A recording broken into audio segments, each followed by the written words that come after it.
Alors je vais commencer au verset 29, donc du chapitre 24.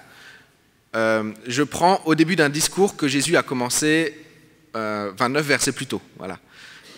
C'est un peu le milieu du discours, mais le discours est un peu long. Et voilà. Donc ces jours-là, Jésus continue de parler. Ces jours-là, les gens souffriront beaucoup. Et tout de suite après, le soleil ne brillera plus. La lune ne donnera plus de lumière. Les étoiles tomberont du ciel et les puissances du ciel trembleront. Alors dans le ciel, on verra le signe qui annonce le Fils de l'homme. Et tous les peuples de la terre crieront et pleureront. Ils verront le Fils de l'homme arriver sur les nuages du ciel avec toute sa puissance et toute sa gloire.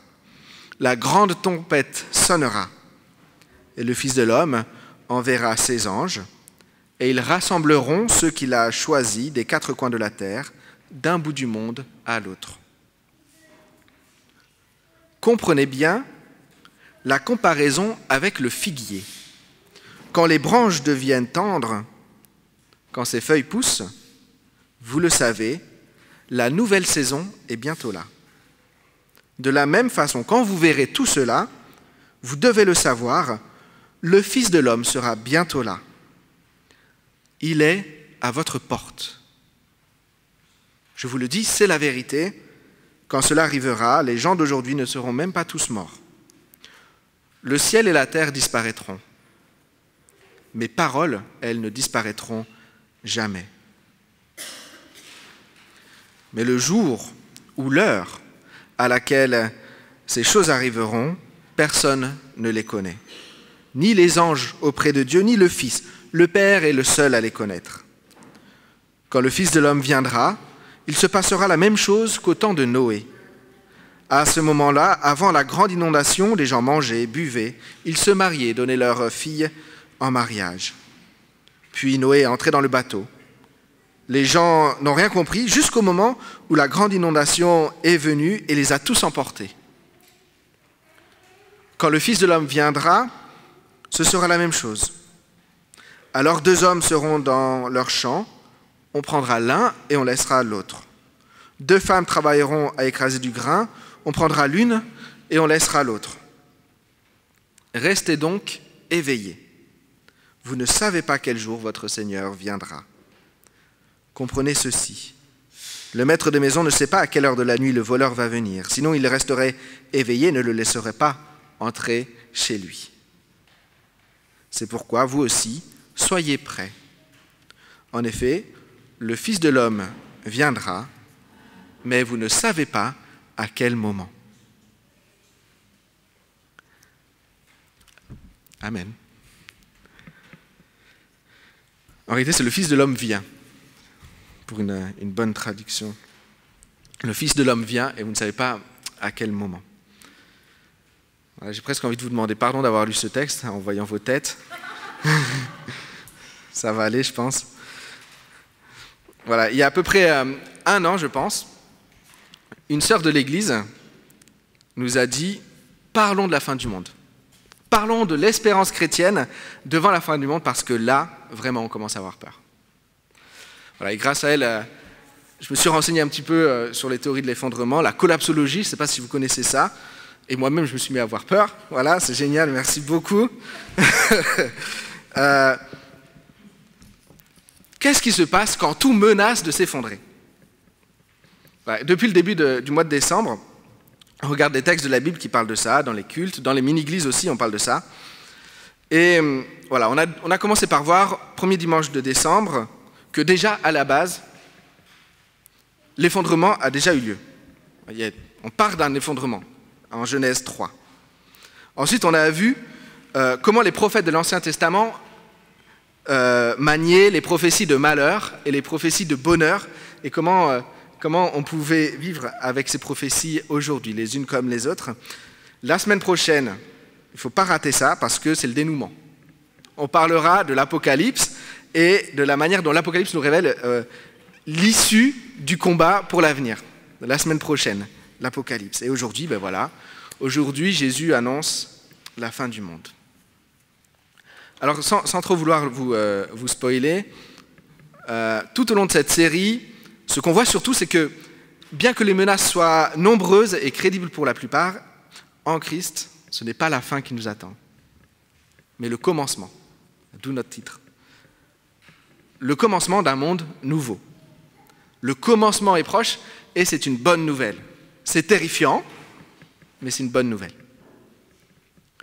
Alors c'est sûr, oui, ça ne saute pas aux yeux quand on entend les paroles de Jésus qu'on vient de lire là, ça ne saute pas aux yeux que c'est une bonne nouvelle. On est loin de l'image qu'on se fait de « c'est bientôt Noël, préparons-nous à la venue du petit Jésus ». Là, c'est une autre ambiance. Ce n'est pas le petit Jésus qui débarque. Là, c'est plutôt le ciel et la terre disparaîtront. Le soleil deviendra obscur. La lune ne donnera plus sa clarté. Les étoiles tomberont.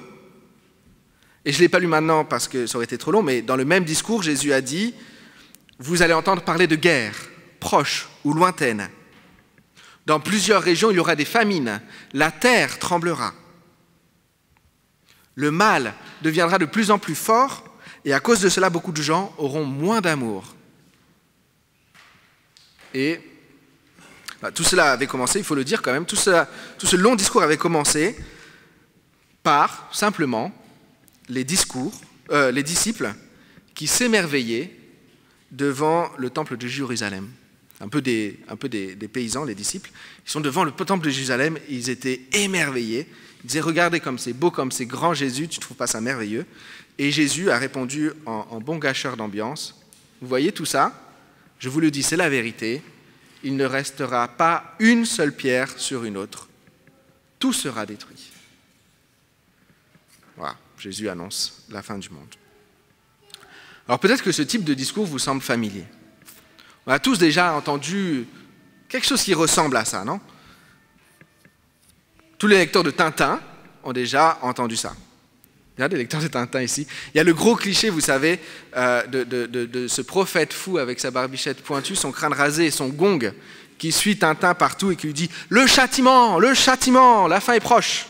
Le châtiment, la fin est proche. » Vous ne connaissez pas ça? Ah bon? Ok. Il y a ce cliché-là du faux prophète qui menace dans le vent. Mais il y a aussi des discours plus sérieux. Voilà. Par exemple, je vais vous citer, mot pour mot, un discours d'un militant écologiste qui s'appelle Vincent Verza, qui fait des vidéos sur YouTube. Je vais vous lire ce qu'il dit. Il dit ça. « Sans aucune certitude, essayons d'imaginer. France 2040. L'effondrement de l'économie mondiale, des diverses structures d'approvisionnement et la hausse massive des prix poussent des millions de gens dans la pauvreté. Face à ces crises sociales, le scénario le plus probable est l'arrivée au pouvoir d'un gouvernement autoritaire qui aura su le mieux manier la peur qui se sera emparée du pays. Les frontières seront fermées et militarisées pour empêcher les réfugiés de venir. Les supermarchés seront quasi vides. Le pétrole sera rationné et alloué en priorité aux forces dites de sécurité, ainsi qu'au fonctionnement des vieilles centrales nucléaires qui, de toute façon, tourneront au ralenti en raison des canicules. Incapable de satisfaire les besoins de base de la population, ni évidemment de relancer l'économie dans une économie effondrée, ce gouvernement jouera sur l'ennemi intérieur et extérieur pour maintenir l'ordre, et je serai probablement en prison. » Fin de citation, c'est Vincent qui dit ça. Jésus et Vincent ont plusieurs points communs. Ils annoncent des grandes souffrances pour bientôt, déjà, pour commencer, c'est le premier point commun, de grandes souffrances pour bientôt, et puis ils annoncent la chute des piliers qui font que leur monde tient debout. Vincent, qui vit dans donc celui que j'ai cité là, qui vit dans le même monde que nous, annonce la chute prochaine de l'économie mondiale, des énergies fossiles, de l'État et de l'environnement. Jésus, qui vivait en Judée au 1er siècle, annonce la chute prochaine du temple de Jérusalem et puis de tous les astres. Pour Jésus, annoncer la destruction du temple, c'est annoncer la fin de ce qui faisait l'unité du peuple. Hein? C'était le repère commun. C'est vraiment le symbole, le centre de gravité pour tout son peuple. C'est ce qui faisait aussi l'identité de son peuple. C'est le point de repère dans l'histoire, ce qui le lie aux générations passées. La fin du temple, c'est aussi la fin de ce qui fait la vie et la puissance de son pays. Puisque le temple est le lieu par excellence de la relation entre Dieu et son peuple. Et briser ça, c'est briser beaucoup de choses. Donc quand il annonce la destruction du temple, Jésus annonce le chaos, autant que ce que font les théoriciens de l'effondrement quand ils annoncent la destruction de l'économie mondiale pour bientôt. C'est la fin annoncée dans les deux cas, la fin d'un ordre établi, d'une paix et d'une stabilité. Ils annoncent la destruction de ce qu'on croit indestructible et la fin des repères communs. Quand Jésus parle, c'est une période de paix pour la Judée. Enfin, un équilibre a été trouvé. Il n'y a pas de conflit armé à ce moment-là dans ce pays. Et ceux qui écoutent Jésus sont avertis. Cette paix est une illusion. Cette paix est une fausse paix. Il serait fou de compter sur cette paix pour l'avenir. Et l'avenir a donné raison à Jésus puisque peu de temps après, le temple était détruit, Jérusalem était détruite et puis l'ensemble du peuple juif était dispersé dans tout le bassin méditerranéen, chassé de sa propre terre. Mais ce que Jésus a dit hier, en fait, c'est pas si lointain de nous aujourd'hui, 2000 ans plus tard. Parce que nous aussi, il suffit de voir les conséquences de notre paix, la paix qu'on connaît aujourd'hui, les conséquences de cette paix sur les pays qui sont en guerre actuellement, pour fournir nos téléphones portables ou nos ordinateurs. Il suffit de voir les conséquences de notre paix, celles qu'on croit avoir, les conséquences de notre confort sur les pays qui produisent à bas coût nos cadeaux de Noël. Ou il suffit de voir les conséquences de notre bonheur actuel sur les générations à venir qui paieront fort le prix de la pollution qu'on produit aujourd'hui. Notre paix, ce qu'on appelle paix aujourd'hui, est en réalité une oppression. Et si on ne croit pas ceux qui s'inquiètent pour l'environnement, on peut au moins croire Jésus. Cette paix, la paix de ce monde, cette paix est fragile. Ce qu'annonce Jésus ici, c'est donc bien une destruction. Il annonce effectivement la fin, mais il n'annonce pas la fin de la paix, puisque c'est une fausse paix. Il annonce la fin de l'oppression. La venue du Fils de l'homme dont il parle ici, c'est bien l'accomplissement de la prophétie de Daniel. Vous avez entendu parler de Daniel. Il y a un livre dans l'Ancien Testament qui s'appelle Daniel. Daniel, c'est un homme politique et Dieu a beaucoup parlé à Daniel. Et c'est le livre le plus important pour Jésus, ses disciples, les Juifs du 1er siècle. Ils lisaient beaucoup Daniel, notamment les chapitres 7 et 8 de Daniel. C'était très important. Et cette prophétie, une prophétie dans le livre de Daniel est très importante pour eux. C'est une prophétie qui concerne le Fils de l'homme. Vous avez remarqué que Jésus dit toujours « Je suis le Fils de l'homme, le Fils de l'homme, le Fils de l'homme ». Il y a une prophétie de Daniel qui parle de la venue du Fils de l'homme. Le Fils de l'homme devait venir écraser, il a une vision où le Fils de l'homme vient écraser 4 monstres terribles qui menacent Israël. Et ces bêtes comme ça, horribles, avec des dents en fer, des cornes qui grandissent et qui parlent, ces monstres terribles, ils représentent 4 grands empires envahisseurs qui dominent la région. Et le Fils de l'homme devait venir sur un nuage pour réduire ces monstres au silence et puis chercher Israël, le prendre avec lui pour qu'Israël soit sauf et règne sur la création avec lui. Ce que Jésus décrit, ça ressemble beaucoup à cette prophétie, c'est la même prophétie. Et en fait, c'est une opération de sauvetage. C'est ça, en fait. Ce qui est détruit, là, c'est l'oppression exercée par ces monstres à la puissance terrifiante. C'est ça qui est détruit. Alors aujourd'hui, je ne sais pas, les monstres prétendus invincibles qui oppriment la création, c'est quoi? C'est 4 monstres comme ça. Si on écoute Vincent, on dirait peut-être les grands groupes financiers, les grands groupes pétroliers, le monde abstrait des milliardaires de la Silicon Valley, l'omniprésent monstre de la publicité. Peut-être que c'est eux les monstres qui oppriment la terre aujourd'hui, peut-être bien que c'est aussi plutôt les forces qui les animent. La puissance, la recherche de la puissance, l'amour de l'argent, la recherche des plaisirs, nos idoles préférées à tous en fait. Ces puissances qui tiennent notre monde aujourd'hui sont un peu nos piliers sacrés. Ces adversaires-là, sans tête, sans visage, eh bien, ils seront bientôt détruits. C'est ce qu'annonce, en tout cas, la prophétie du Fils de l'homme. Les empires terribles et qui nous oppriment, eh bien, ils seront réduits au silence, ils seront bientôt détruits. Ce vieux monde prend fin, il laissera place à un autre monde, à une nouvelle création. Ce vieux monde prend fin. L'oppression prend fin. Et la question qu'on ne pense pas forcément à se poser, c'est est-ce que j'appartiens à l'ancien monde ou bien est-ce que j'appartiens au nouveau monde ? Parce qu'il y a un monde qui va être détruit et un autre qui va émerger. Et moi, je suis de quel monde ? Celui du passé ou celui de l'avenir ? Est-ce que je suis ici l'oppresseur ou bien est-ce que je suis le libérateur ? Et cette question, elle est terrible.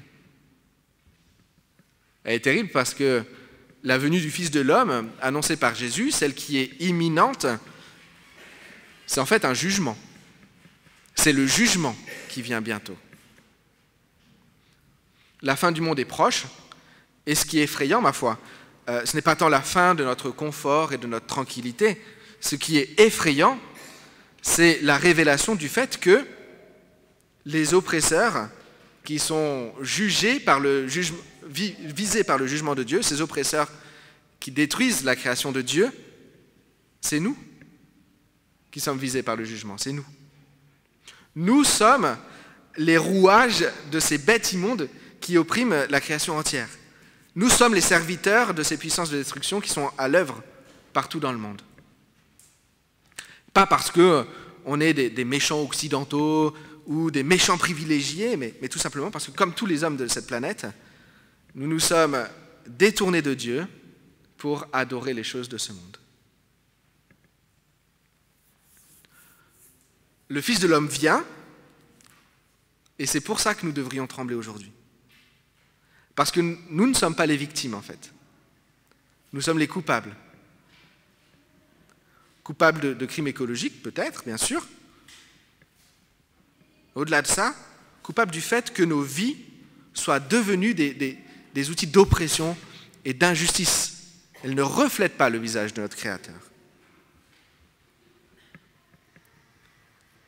Le discours de Vincent Verzac que j'ai lu tout à l'heure, il continue. Il dit toutes ces catastrophes, France 2024, l'effondrement, sauf si on fait quelque chose.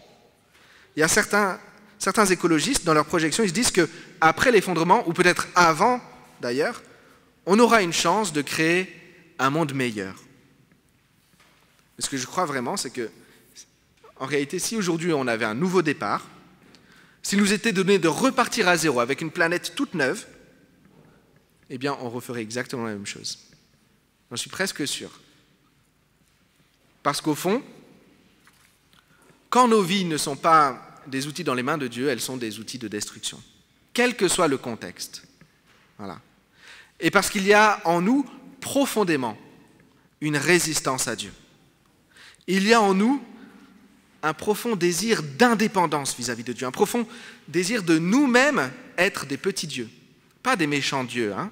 On veut tous être des gentils dieux, des dieux bien plus sages et bien plus généreux que ce Dieu-là, en toc qu'on nous a fourni avec cette planète, ce Dieu qu'on accuse si volontiers d'être méchant parce qu'il laisse le mal se répandre librement sur terre. Nous, on ferait mieux, c'est sûr. Mais en fait, c'est nous qui sommes les agents de ce mal, que nous détestons sans. Et le jour viendra, Jésus l'annonce, le jour viendra où Dieu se lèvera et où libérera la terre de ce mal. Et ce jour-là, eh bien, nous disparaîtrons aussi. Si Dieu est juste, nous disparaîtrons, parce que nous sommes ce mal qui opprime la création. Nous sommes les outils de ce mal qui opprime la création. La fin est proche. Vous avez remarqué qu'on a toujours besoin qu'il y ait une urgence pour qu'on commence à se bouger. Vous avez remarqué qu'on commence à bosser sérieusement seulement quand la deadline c'est demain, même si on a le projet un mois avant. Il y a même une théorie pour parler de ça, c'est la théorie de la plateforme en feu. Vous avez déjà entendu parler de cette théorie? Imagine une plateforme pétrolière au milieu d'un océan gelé et tout le monde sur cette plateforme, on réalise qu'il y a un feu qui commence. Et pour s'échapper, il faut sauter à l'eau pour rejoindre, parce que les secours ne peuvent pas trop s'approcher, il faut sauter à l'eau. Eh bien, personne ne bouge. Personne ne quitte la plateforme, même si on sait qu'elle va brûler. Personne ne quitte la plateforme qu'on connaît pour aller dans l'eau gelée qu'on ne connaît pas, jusqu'au moment où les flammes, elles sont là. Voilà. Si les flammes sont là, il faut que la plateforme, le feu, il faut qu'on sente la chaleur du feu pour sauter à l'eau. Tant qu'il n'y a pas de feu, on ne change pas. Très souvent, c'est comme ça. Tant qu'on a le choix, on ne change pas. Tant qu'on a le choix, on ne change pas. On peut nous prévenir, on ne sautera pas à l'eau tant qu'on n'aura pas personnellement senti la chaleur des flammes. La fin est proche. Quelle est l'urgence qui nous motive? Est-ce que c'est la peur d'un effondrement en 2040, comme certains, ou est-ce que c'est la peur de la venue du Fils de l'homme? En Jésus, la fin, c'est le début d'une nouvelle saison. Et là, comme elle est belle, l'image qu'il utilise Jésus, l'image du figuier. Vous l'avez vu, comme elle est belle? Quand les branches deviennent tendres, quand les feuilles poussent, vous le savez, la nouvelle saison est là. C'est plus discret que des étoiles qui tombent. Hein. Une branche, pour voir qu'une branche de figuier redevient tendre et que des feuilles poussent, c'est beaucoup plus discret que des étoiles qui tombent. La nouvelle saison est là, vous le saurez. Quand vous verrez cela, vous verrez que la nouvelle saison est là. Tous ces mots-là, Jésus les a dit juste avant sa mort sur la croix et sa résurrection. Tout ça, c'est vraiment juste avant que les chefs du temple décident de le faire mourir. Et juste avant que les choses s'accélèrent radicalement pour lui. Toute la course de la passion, ça c'est ce qui précède la passion. Avant la croix. Sur la croix, juste après avoir prononcé ces mots, Jésus a pris sur lui toute la colère que Dieu était en droit d'avoir contre nous. Nous qui étions devenus des outils de destruction pour nous-mêmes et pour la création entière. Dieu est légitimement en colère contre nous. Sur la croix, Jésus a pris toute la colère de Dieu sur lui. Sur la croix, juste après ce discours, Jésus a brisé les chaînes qui nous maintenaient esclaves de ces forces qui ne mènent à rien, mais qu'on n'arrive pas à arrêter de servir. Là, il a brisé la puissance de ces chaînes qui font de nous des outils de destruction pour nos vies et autour de nous. Sur la croix, juste après ce discours, il nous a réconciliés avec son Père et il a partagé avec nous sa justice. Il nous a donné sa justice. La justice qui est sienne, il nous l'a donnée pour que nous puissions devenir, par sa puissance, des outils de justice aujourd'hui. Le commencement est proche. Le Fils de l'homme qui vient, celui que nous célébrons à Noël, ce n'est pas le destructeur infâme, c'est le libérateur qui vient. C'est le libérateur qui vient. Il vient pour sauver et pas pour condamner. Ces bruits de guerre et de chaos, ces bruits qui nous font si peur, ce n'est que le début. Ce ne sont que les premiers signes. Ce sont les signes de la fin d'un monde et des débuts d'un monde meilleur. Un monde meilleur vient. C'est indéniable. C'est une certitude. Un monde meilleur vient. Et aujourd'hui, Jésus veut nous en donner les clés. Voilà. Il est venu, il vient pour nous chercher. Aujourd'hui, son amour vient nous chercher. Sa grâce vient nous chercher. Son amour chasse la peur qui est en nous. Il vient nous sauver. Laissons derrière la fausse paix de ce vieux monde. Ne comptons plus sur elle. Laissons derrière les piliers sacrés, les fausses sécurités de ce monde. Refusons aux forces qui oppriment ce monde le droit de régner sur nos vies. Et accueillons la grâce de Jésus et par son esprit la graine de ce royaume qui vient, de ce monde qui vient, de cette nouvelle saison qui vient. Ce n'est pas énorme au début, c'est discret, mais c'est là et c'est puissant. Acceptons la grâce de Jésus, faisons de lui notre roi et devenons ses agents de libération, porteurs de bonnes nouvelles, qui annoncent la venue du Fils de l'homme et de son règne de paix comme une certitude. Il fait de nous des citoyens du royaume de Dieu, des citoyens du monde qui vient. Nous sommes citoyens du monde qui vient. Réjouissons-nous et soyons prêts. Le Fils de l'homme vient. Le commencement est proche. Amen.